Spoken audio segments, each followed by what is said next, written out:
My name is Kamal Khan and you are watching Physics with Kamal Khan.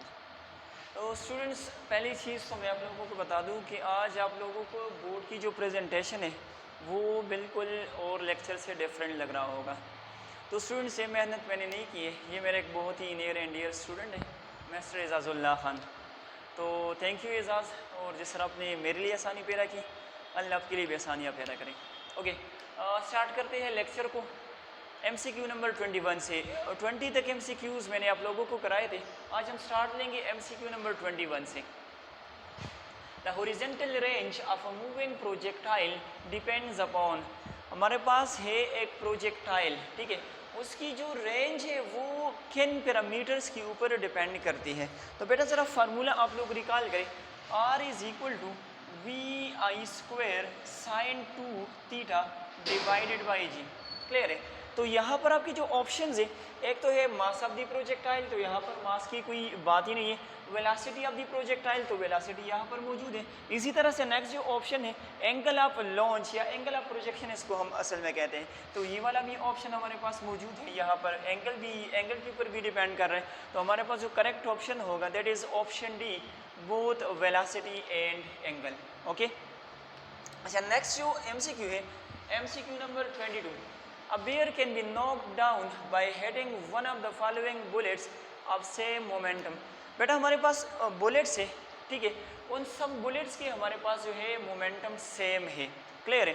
तो जिसकी velocity ज़्यादा होगी वही जो है वो नॉकआउट करेगा, नॉक डाउन करेगा। तो एक हमारे पास लेड है, दूसरा जो हमारे पास है स्टील का बुलेट है, तीसरा हमारे पास गोल्ड का है, और जो चौथा है वो हमारे पास रबर का है। तो बेटा ज़रा देखिए, अगर सारे बुलेट्स एक जैसे हैं तो जाहिर सी बात है इन तीनों के हमारे पास जो मासेस होंगे वो ज़्यादा होंगे, ये हमारे पास हैवी होंगे। लेकिन जो रबर वाली बुलेट होगी तो उसकी जो मास है वो हमारे पास कम होगी। तो ज़रा देखिए, अगर मोमेंटम हमारे पास कांस्टेंट हो, सेम हो, तो momentum is equal to mv। अगर मैं लिखूँ constant is equal to mv, ठीक है, तो अब देखिए वेलोसिटी किसकी ज़्यादा होगी, जिसका मास हमारे पास कम होगा। तो जिसका मास कम होगा उसकी वेलोसिटी ज़्यादा होगी, और वही जो है वो रिस्पॉन्सिबल होगा नॉक डाउन करने के लिए। So the correct option is rubber. ये हमारे पास जो है option D is the correct option. अच्छा, next MCQ 23। Newton second law give the measurement of dash. Newton second law जो है वो हमें किस चीज़ की मेजरमेंट के बारे में बताता है। तो आपके ऑप्शन है acceleration, option B momentum, option C force and option D inertia.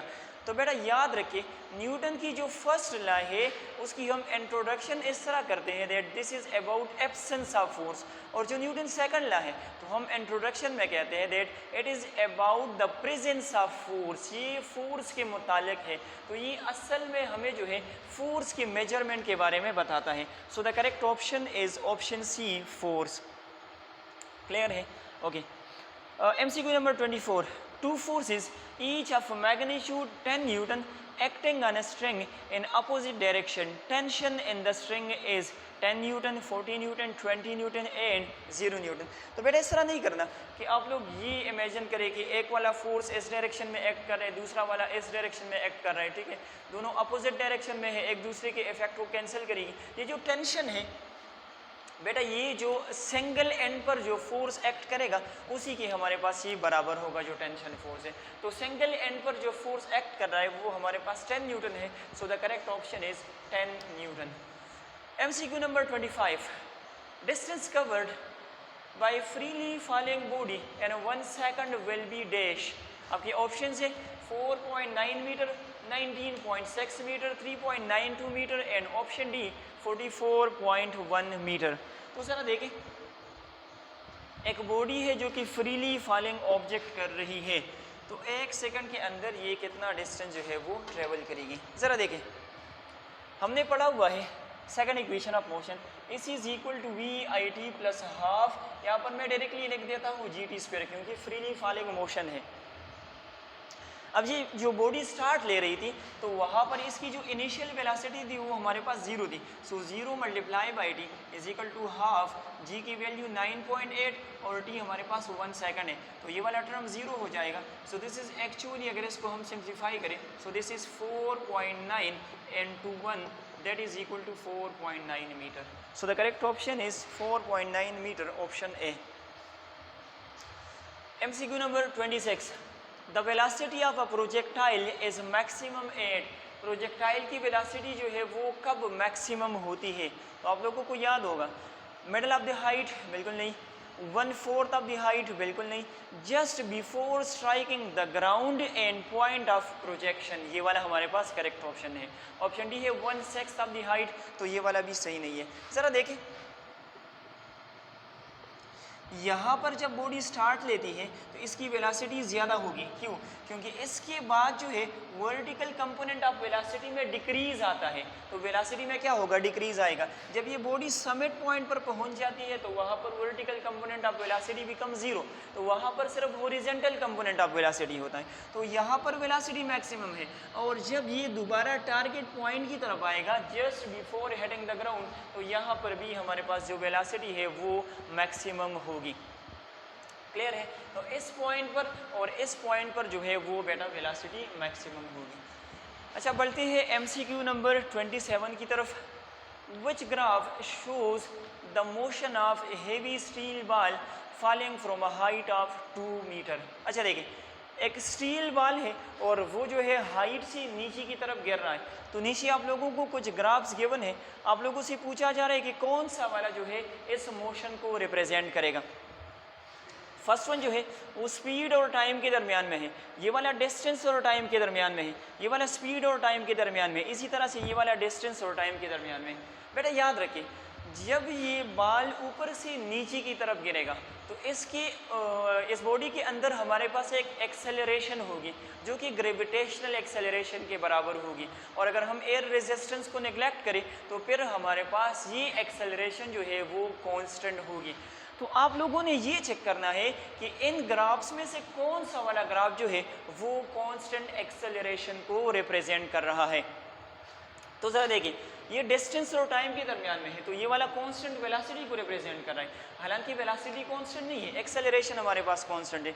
ये दोनों ग्राफ्स तो लीनियर ही नहीं है, तो ये वाले हमारे पास करेक्ट नहीं हो सकते। ये वाला स्पीड और टाइम के दरमियान में है, लीनियर ग्राफ है, तो ये असल में रिप्रेजेंट करता है कांस्टेंट एक्सेलरेशन को। So this is the correct option. अच्छा, नेक्स्ट जो है, a student drop a table tennis ball in air, what happens to the velocity and to the acceleration of the ball during the first few seconds after release। एक student है जो कि एक tennis ball को जो है नीचे release करता है, ठीक है, तो जब वो रिलीज करता है तो उसकी वेलोसिटी और एक्सेलरेशन का क्या बनेगा in the first few seconds.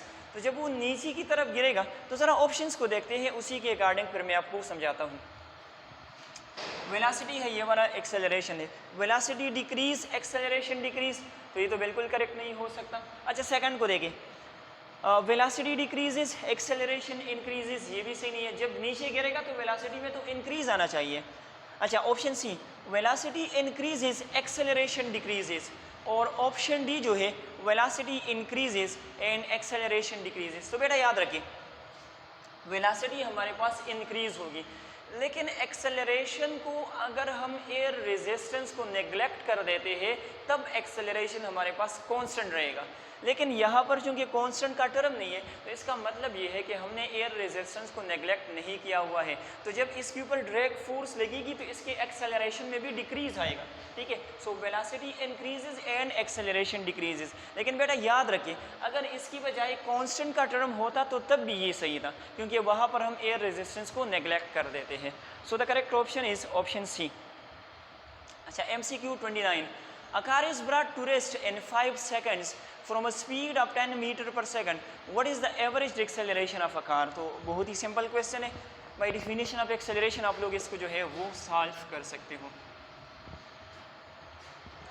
अच्छा देखिए,